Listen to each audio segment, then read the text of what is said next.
If you've been thinking about moving to Idaho, you've probably noticed that the price of homes has gone up year over year for several years. Couple that with inflation and the jump in interest rates, you have to wonder, has Idaho become too expensive? Well, stick around because I am going to talk about why people are continuing to move here despite these crazy prices.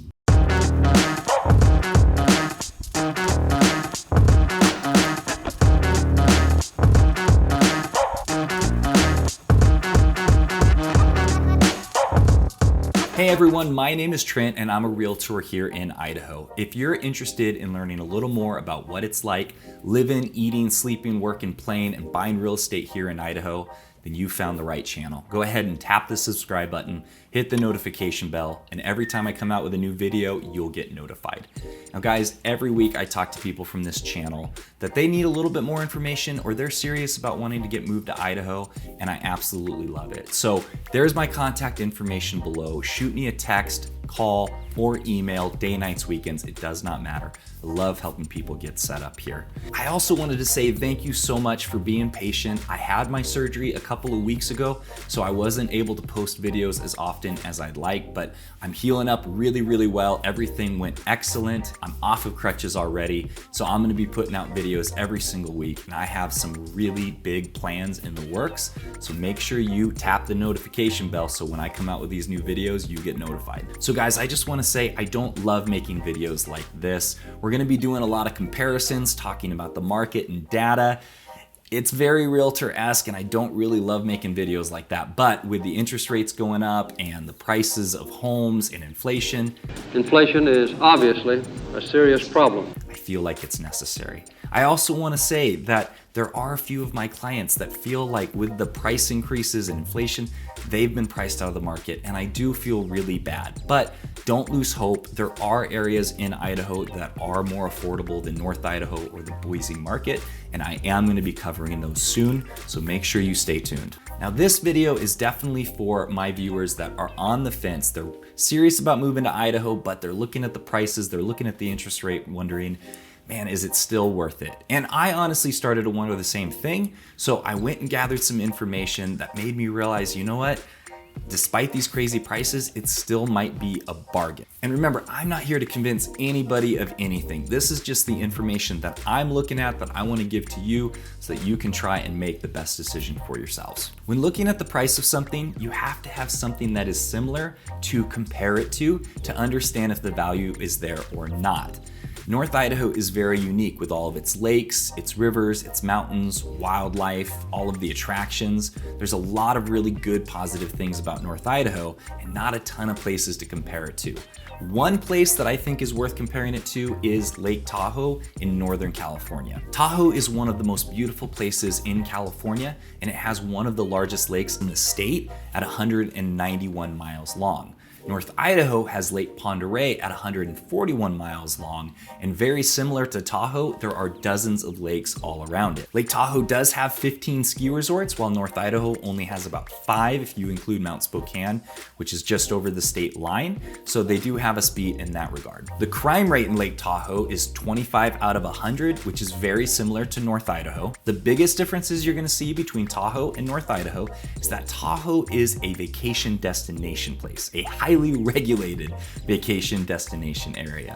Where North Idaho is a vacation destination area, there's also a lot of growth in industry that's coming here that provides a living for people that are wanting to move here. And like I said, Tahoe is in California, so every super progressive law that gets passed by the cities down there, Tahoe is subject to as well. Where North Idaho, we are a conservative state, so there aren't a lot of new crazy laws being passed to try and see what happens. It's gonna stay pretty much the same. It has for 30 years since I've moved here, and I don't really see that changing too much in the future. So I think it's very safe to say that North Idaho is very similar to Tahoe. So when you look at the median home price of Tahoe, this might help you understand the value that people are seeing in Idaho. Tahoe's median home price is $1 million plus. That's not putting you right on the water or even secondary waterfront. That's just a home in the area, where North Idaho's median home home price is about $475,000. Now, that is a little bit harder to find in North Idaho. You can still find that in the Boise area, and there are lots of towns around Idaho that you can still find a home for that price and below. But when you're looking at comparing value, you have to understand that the people that are still choosing to move here, they know what these kind of markets have done in the past, and I believe that they're predicting that it's going to be very similar in the future. One more major difference that you need to look at is the property taxes in California compared to North Idaho. Down in Tahoe, it's 1% of the purchase price, where here it's 0.62% with a $125,000 deduction off of the price of your home if it's your primary home that you're living in. So when it comes to property taxes, you save tens of thousands of dollars over the life of the home that you own compared to California. Another reason the value is still very much so here in Idaho. The next thing you have to consider when assessing the value of something is what is the supply of that thing that you're looking at purchasing. In Idaho, land is fairly scarce. The federal government owns 61.5% of all the land in Idaho. Couple that with shortages, high demand, and the fact that developers and builders are playing it much more safe so they don't repeat the mistakes of 2008. You have slim inventory, and it's probably going to stay that way for the next several years. Now, this is a good thing and a bad thing. That means that we're not going to have an excess inventory of homes. So if there is a market correction, there's not going to be a massive dip in housing prices. Now, I know that's a bummer for some people to hear because they're crossing their fingers, just waiting for it to happen so they get a good deal on a home up here. But you have to consider all of the people who have invested into a home. We do not want to repeat 2008, and there have been safeguards put in place to make sure that doesn't happen. So yes, prices do continue to go up, and that is a bummer for those who have not bought a house yet, but that is nice knowing that they are considering what happened in 2008 to try to prevent that from happening again. Talking a little bit more about supply, there are not a lot of places like North Idaho in the world. Yes, you have Montana. Yes, you have Wyoming. They're similar in landscape and politics, but North Idaho is its own very unique place. In fact, all of Idaho is very unique. People are very friendly here. They're very helpful while still maintaining their boundaries and making sure the shenanigans and tomfoolery that's going on in some parts of the world doesn't come here. So yes, people who are living in those big cities who've experienced some of that tomfoolery, they're willing to pay whatever it takes to not have to deal with that. And they see that Idaho is one of those places. Now, the very last thing to look at when assessing the value of something is what is your return on investment? If you're only looking at the interest rate and the price, you are missing out on the whole picture. Now, me being a simple realtor, I didn't want to try to jump into all the numbers and just confuse you guys. So I asked my very good friend Matt with Fairway Independent Mortgage down in Boise to give me a short presentation on the difference between buying and renting. Now, I know this information can be super boring, but he does do what I think is a very good job of presenting it in a very simple way. So here it is.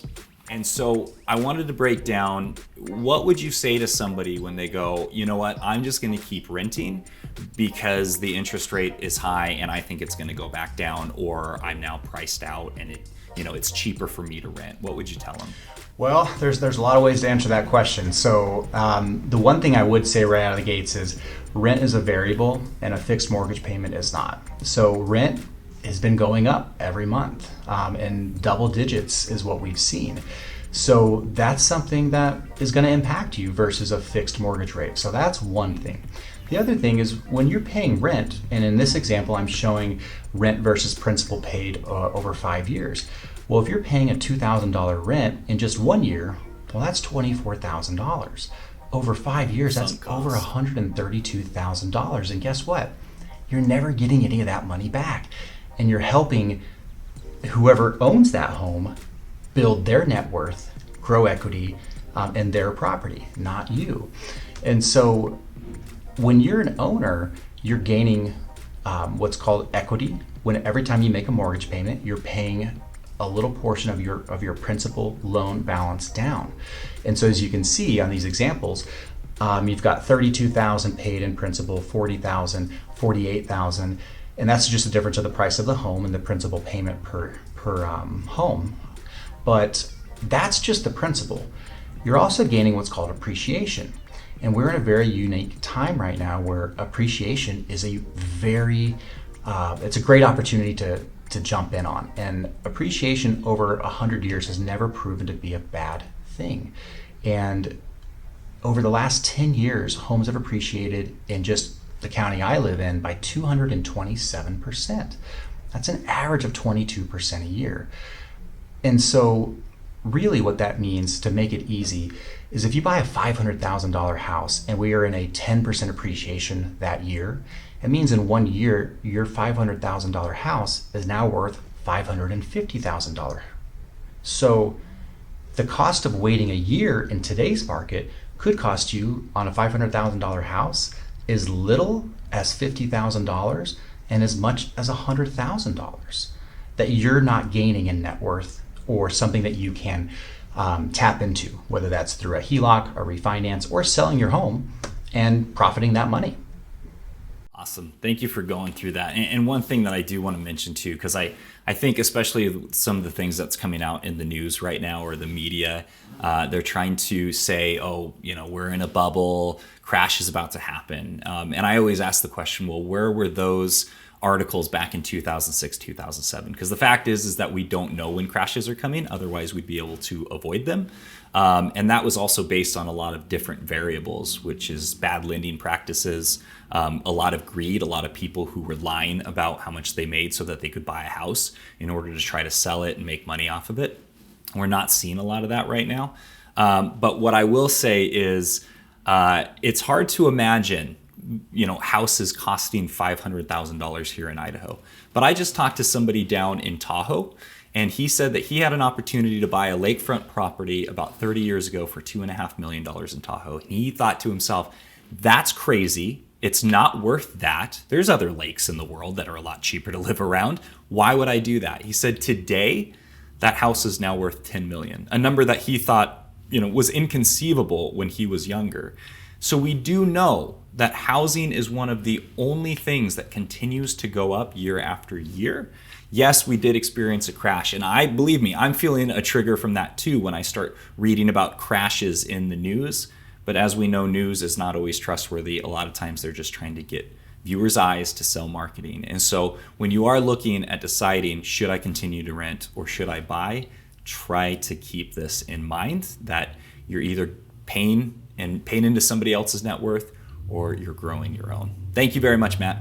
Well, guys, that is it. All of the things that I'm focused on in order to determine if Idaho is still a good value for people, or if it's too far gone, the prices are too insane, and you should just avoid Idaho completely. Let me know in the comments if you think that these are good points that I've made and the value's still there, or if I am leading the lemmings off of the cliff and there is definitely a crash coming and we are all gonna suffer and burn. I really don't want to do that to people, and it took me a while to make this video to decide what factors do we look at in determining the value, because as interest rates go up and the prices continue to go up, there's surely going to be that equilibrium that we hit. That is the natural state of the market, but I don't know when that is. I thought we've hit it a couple of times already and we still haven't. So let me know what you think in the comments below. And if you are still serious about moving here despite everything I just said in this video, give me a call, shoot me a text or an email. My team and I are always here to help you guys get moved to Idaho, day, nights, weekends. It does not matter. Thank you again for being patient while I heal up from my surgery, and I'll see you all next week.